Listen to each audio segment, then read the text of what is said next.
Alhamdulillah, puji syukur, pada pukul 11.30 waktu New York, Indonesia memperoleh suara tertinggi. Saya ulangi, suara tertinggi sebagai anggota Dewan HAM untuk periode 2024-2026.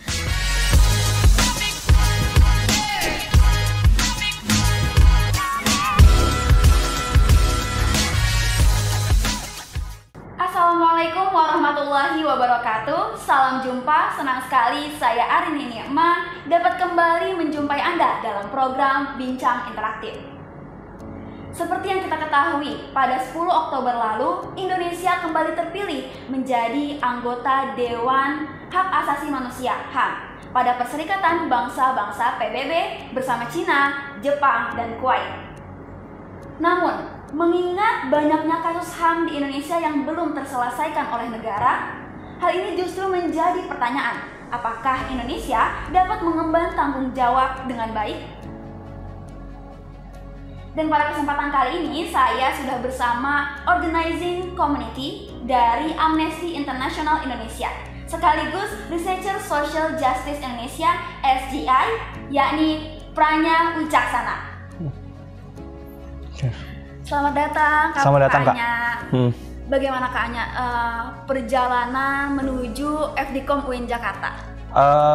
Enak di MRT-nya, macet di Gojeknya. Betul sekali. Bagaimana kabar Kak Anya sekarang? Baik banget, baik. Terima kasih juga udah ngundang saya di kegiatan ini. Betul. Terima kasih juga Kak Anya sudah hadir pada kegiatan hari ini. Kak Anya, mungkin kita langsung saja masuk ke sesi pertanyaan ya. Kita ketahui bersama Kak Anya, Indonesia baru saja terpilih menjadi anggota Dewan HAM PBB dan meraih suara 186 dari 192 suara. Ini merupakan suara yang tinggi gitu ya Kak Anya. Terbanyak. Betul, terbanyak dan tertinggi. Nah, menurut Kak Anya selaku anggota dari Amnesty Indonesia, tanggapan Kak Anya mendengar hal itu seperti apa? Mungkin aku klarifikasi dikit bahwa ini mungkin view-nya berbeda dengan Amnesty Indonesia karena aku di sini mewakili sebagai pribadi ya. Tapi mungkin keanggotaan Indonesia sebagai Dewan HAM PBB itu bisa menjadi pedang bermata dua gitu. Tapi kalau soal soal positifnya adalah kita mungkin memiliki citra yang baik di ranah internasional bahwa dibanding negara-negara yang lainnya, terutama mungkin Cina dan Kuwait, mungkin kita dipandang jauh lebih demokratik gitu. Karena secara sistem, secara konstitusional kita merupakan negara demokrasi gitu. Tetapi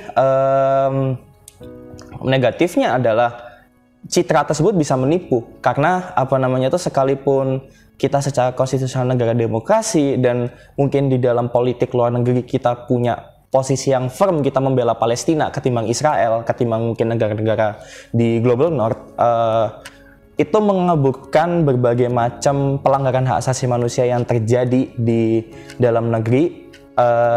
Keterlibatan Indonesia dalam pelanggaran HAM di luar negeri seperti Myanmar, kemarin kalau nggak salah muncul tuh laporan dugaan bahwa bahwa ada 3 BUMN itu memperdagangkan senjata secara ilegal ke konflik Myanmar, yang dimana itu bertentangan dengan undang-undang, dimana kita seharusnya tidak boleh berkontribusi terhadap perang karena kan konstitusi kita kan menjamin ikut melaksanakan ketertiban dunia dan menghapuskan penjajahan, dan itu menunjukkan juga bahwa secara sistemik ini secara mendasar fundamental bahwa sejatinya ini bisa didiskusikan lebih lanjut terkait Dewan HAM ini peran dan fungsinya untuk menegakkan hak asasi manusia di seluruh dunia itu seperti apa. Tapi kurang lebih seperti itu. Ini merupakan pedang bermata dua gitu. Baik, berarti di sini ada, menurut Kak Anya, ada 2 fungsional gitu. Mungkin bisa menjadi pedang bermata dua. Ada positif dan negatifnya gitu. Betul sekali sih. Karena melihat juga dari banyak kasus HAM di Indonesia juga ya Kak Anya. Karena mengingat masih banyak kasus nih Kak Anya di Indonesia, pelanggaran HAM yang belum tuntas gitu. Betul. Di Indonesia. Seperti yang pertama ada pembunuhan Munir yang dilakukan pada tahun 2004 lalu. Betul. Lalu juga ada tragedi Seruyan Betul. di Kalimantan Tengah pada tanggal 7 Oktober lalu Kemarin, gitu ya. kan 2023. Terus juga ada lagi pelanggaran HAM warga Rempang. Ya. Terus kasus penculikan dan penganiayaan oleh anggota TNI. Nah, karena Indonesia baru saja terpilih kembali menjadi anggota Dewan HAM PBB, ini tuh sebenarnya harus menjadi sebuah hal yang harus dibanggakan gak sih Kak Anya? Menurutku sih kalau misalnya dibanggakan kita kesannya kayak apa ya, naif gitu ya, atau bahkan mungkin cenderung fasistik untuk membanggakan, untuk memiliki kebanggaan nasional bahwa Indonesia terpilih jadi anggota Dewan HAM. Padahal di dalam rumah pelanggaran HAM ini lagi tinggi-tingginya gitu. Mungkin misalnya menyambungkan juga terkait kenapa sih banyak banget kasus pelanggaran HAM. Contoh kayak kemarin aja tim PPHAM, tim ad hoc yang dibikin sama pemerintah untuk untuk menyelesaikan kasus-kasus pelanggaran HAM secara non-yudisial itu menetapkan ada 13 kasus pelanggaran HAM berat. Dan itu dari tahun 66 sampai era reformasi nggak ada yang kelar. Kalaupun ada yang bisa sampai masuk pengadilan, nanti juga bisa dibahas lebih lanjut karena kan ada pertanyaan soal pelanggaran HAM berat gitu.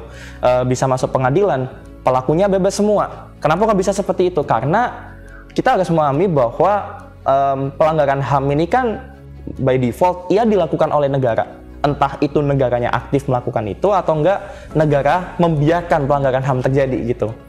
Baik, Kanya, Indonesia sudah 6 kali, terhitung 6 kali dengan ini ya, menjadi Dewan HAM PBB. Menurut Kak Anya, selama menjadi anggota Dewan HAM PBB, dengan waktu yang cukup lama, bagaimana Indonesia melaksanakan tugasnya nih Kak?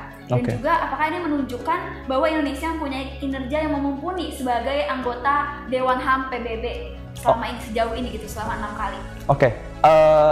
Yang aku harus luruskan di sini adalah apa namanya itu, ketika misalnya negara jadi anggota Dewan HAM PBB itu dia dia merupakan negara anggota, tapi dia kinerjanya adalah kompetensinya dia udah tidak lagi mewakili negara, tetapi mewakili Dewan HAM PBB.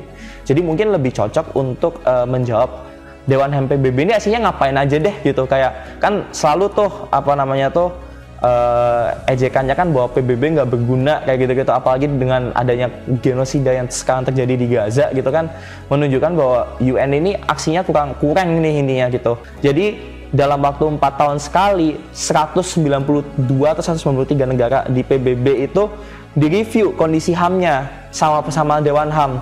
Misal kayak dalam konteks Indonesia kemarin tuh ada kita tahun kali UPA kan tahun 2022.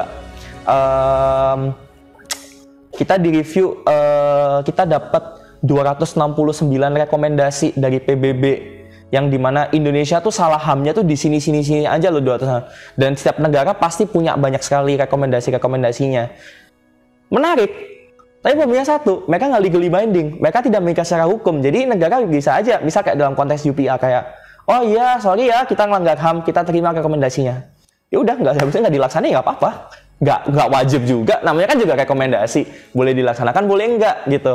Jadi sekedar saran aja gitu ya? Iya saran aja gitu, karena kan apa namanya tuh dan juga soal mekanisme mekanisme pelaporan. Bayangin seluruh orang di dunia bisa ngelaporin gitu, bayangin aja berapa banyak pelaporan yang pasti ada gitu. Dan ketika nanti tindak lanjutnya ya kembali lagi ke gimana UN mereaksi menindaklanjuti itu gitu. Dan itu kembali lagi politik, pelaksananya antara politik atau enggak malah tidak ada konsekuensi sama sekali gitu. Jadi pada intinya adalah Dewan HAM PBB ini ya at best itu adalah lembaga yang mempromosikan hak asasi manusia. Hak asasi manusia kayak hak asasi manusia itu baik gitu. Dan kenapa kok baik dan gimana kita harus memajukan hak asasi manusia di negara masing-masing, at best itu gitu. Karena emang itu adalah rekomendasi gitu. Kalau misalnya soal efek di dunia nyata, di level negara dan di level masyarakat ya, saya hampir nggak ada gitu. Jadi lebih ke bukan soal kinerjanya Indonesia, tapi lebih ke Dewan HAM tuh punya hambatan, desainnya emang seperti itu. Berarti kalau melihat dari kasus yang sedang naik sekarang juga ya, kita ketahui bersama lah, menarik perhatian dunia gitu. Tentu pasti ada keterlibatan Dewan HAM dalam memperjuangkan HAM, hak asasi yang ada di kasus dunia ini ya gitu. Betul. Tapi itu tergantung dari UN-nya gitu.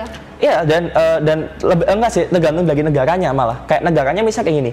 Indonesia kemarin 205 dari 269 rekomendasi soal UPR dan Dewan HAM PBB nggak punya kewenangan untuk nagih. Kayak misal kayak udah nerima, oke kita nerima 205 ya, kayaknya kita 205 ini kita salah. Nggak bisa tuh Dewan HAM PBB tiba-tiba coy gimana tuh rekomendasi lo gitu, udah lo taatin belum? Nggak ada, nggak punya wewenang itu gitu PBB. Ya udah nerima, udah nanti 4 tahun ke depan di review ulang lagi.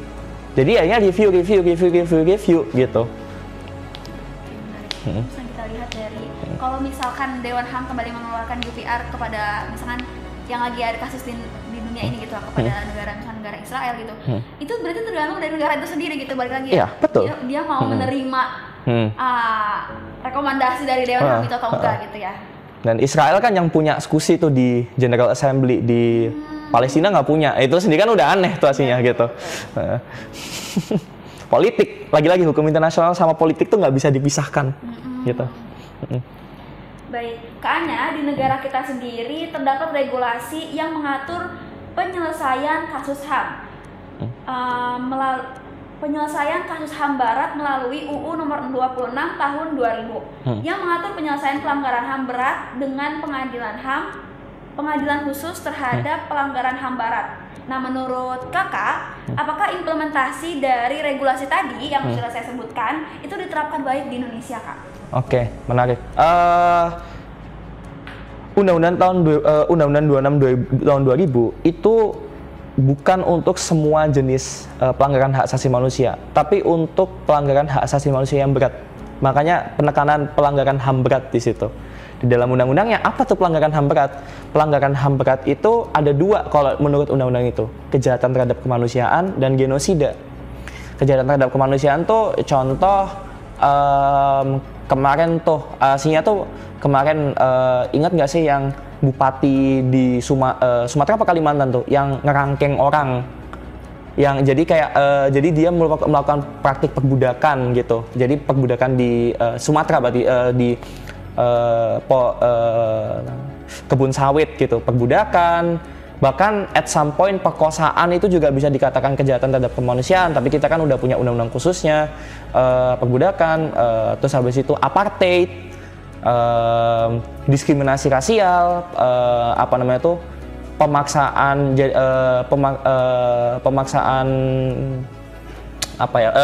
perdagangan manusia, itu kejahatan terhadap kemanusiaan. Jadi 2, genosida dan kejahatan terhadap kemanusiaan gitu. So far, Komnas HAM yang dimana di dalam undang-undang itu mereka diberi wewenang untuk menyelidiki dugaan kasus-kasus pelanggaran HAM berat, itu menetapkan ada 17 atau 19 gitu kasus pelanggaran HAM berat di Indonesia. Salah satu contohnya itu pembunuhan massal 6566 yang dimana 1 juta orang yang diduga PKI itu dibunuh, pembunuhan massal 66, penghilangan 13 aktivis di tahun 97 tahun 98, tragedi Semanggi 12 yang di dekatnya Atma itu, apalagi kasus Paniai di Papua, pembunuhan Paniai, tragedi Tanjung Priok, terus banyak lah intinya. Itu merupakan kasus-kasus pelanggaran HAM berat. So far, hanya 4 kasus yang bisa masuk ke pengadilan HAM. Dari tahun 2000 sampai 2023, 23 tahun hanya 4. Dan dari 4-4-nya semuanya bebas. Semua terduga pelakunya bebas. Berarti kan menunjukkan bahwa pengadilan HAM ini kan intinya adalah cuci dosa gitu. Pengadilan ngomong bahwa lu nggak salah kok gitu. Kenapa bisa demikian? Banyak faktornya, tetapi mungkin yang faktor utamanya tuh adalah fenomena yang dikatakan sebagai fenomena bolak-balik bekas. Apa tuh fenomena bolak-balik bekas? Jadi urutan hukum acara dari pengadilan HAM itu kan dari Komnas HAM sebagai penyelidik, mereka yang ngumpulin bukti-bukti awal, mereka yang wawancara korban, penyintas dan sebagainya macamnya. Ada alasannya dulu Nah, kita kan nggak bisa nyelidiki ini kalau misalnya nggak ada pengadilan HAM-nya, padahal pengadilan HAM-nya udah diatur, ada gitu. Jadi banyak 1000 alasan yang diberikan oleh Kejaksaan Agung untuk menolak bukti dari Komnas HAM. Aku pernah diceritain sama dosenku dulu yang dia tuh juga terlibat aktif dalam kampanye untuk menyelesaikan kasus 6566. Dokumennya itu dokumen penyelidikannya Komnas HAM tahun 2008 kalau nggak salah. Itu udah diserahkan ke Kejaksaan Agung. Tapi ini kan dokumen kan sensitif banget. Ini pembunuhan tahun 66 yang jadi korban terduga anggota PKI semua, dan kita tahu kan PKI segimananya antinya kita sebagai negara, kita anti komunis parah gitu. Pastikan itu memiliki implikasi politik yang banyak tuh. Dikembalikan bekasnya. Dan dikembalikannya tuh nggak melalui Kejaksaan Agung, kembalikan secara institusional, nggak ditaruh di pos satpam Kejaksaan Agung kayak gitu. Jadi kayak ada nihilnya keinginan dari Kejaksaan Agung untuk meneruskan penyelidikan kasus-kasus itu. Jadi akhirnya banyak kasus itu berhenti di Kejaksaan Agung. Contoh kayak penghilangan 13 aktivis itu dari tahun 2002 dokumennya di Komnas HAM. Aku lahir tahun 2002, udah 23 tahun coy, itu dokumen udah seumur gua gitu. Jadi intinya pengadilan HAM ini disfungsional gitu. Karena sekalipun mekanismenya, oke, kita udah punya mekanisme gitu, lagi-lagi dibajak sama elit gitu. Karena gimana, yang pelaku pelanggaran HAM berat kan juga orang-orang tinggi semua. Yang terduga pelaku pelanggaran HAM berat di Timur Timur itu sekarang pernah jadi menteri pas zaman Jokowi. Yang ngelakuin pelanggaran HAM berat penghilangan 13 aktivis nyapres sekarang kayak gitu. Jadi karena lagi-lagi aku kembali ngomong, ada struktur kekuasaan ekonomi politik yang nggak berubah dari zaman Orde Baru sampai reformasi. Panjang banget ya, tapi kurang lebih seperti itu. Pak Anya, sebagai anak muda nih, apa yang bisa kita lakukan melihat Indonesia terpilih kembali menjadi Dewan HAM PBB? Kita sebagai anak muda tuh, kita melihat bahwa Indonesia kembali terpilih menjadi Dewan HAM PBB untuk ke-6 kalinya. Oke, yang bisa dilakukan kita sebagai kayak kalau misalnya spesifik soal Dewan HAM PBB, ya udahlah gitu. Kayak mereka kepilih atau nggak kepilih. Kayak mungkin ini kayak seharusnya kayak yang aku suka sih yang dilakukan sama Amnesty Indonesia ketika merespon pencalonan setiap Indonesia mencalonkan diri sebagai Dewan HAM PBB adalah dijadikan momentum untuk ngomong, coy, lu jangan pencitraan mulu di luar negeri, ini di dalam negeri lu bersihin tuh rumah lo gitu, kayak gitu. Kayak itu sikap yang menurutku sudah sempatasnya kita yang menurut saya sudah sempatasnya ya kita lakukan, bahwa momentum bahwa fokus coy di dalam negeri gitu. Kita masih punya banyak konvensi kovenan kayak kovenan anti penghilangan paksa, operasional kovenan anti penyiksaan, belum juga banyak sekali konflik lahan. Itu selesaikan dulu gitu loh. Tapi itu satu, itu adalah untuk kita tetap mendorong negara supaya aware. Tapi kita juga harus kritis. Pelanggaran HAM itu kan dilakukan sama negara. Kok kita nyuruh negara yang melakukan pelanggaran HAM itu untuk menghormati hak asasi manusia? Kan sama aja kayak kita nyuruh pembunuh, jangan bunuh orang dong. Kan rada ironi kan di situ kan. Apa yang bisa kita lakukan sebagai anak muda? Ambisius ini saranku gitu. Dan ini saran untuk kita semua ya, karena aku juga masih muda ya, kayak kita berjuang bareng gitu ya. Gimana caranya kita bisa memiliki negara yang tidak melakukan pelanggaran HAM, atau yang benar-benar bisa mau menyelesaikan dosa-dosa masa lalu kita nggak punya beban masa lalu di zaman Orba itu, dan kita bisa move on menjadi negara yang demokratis.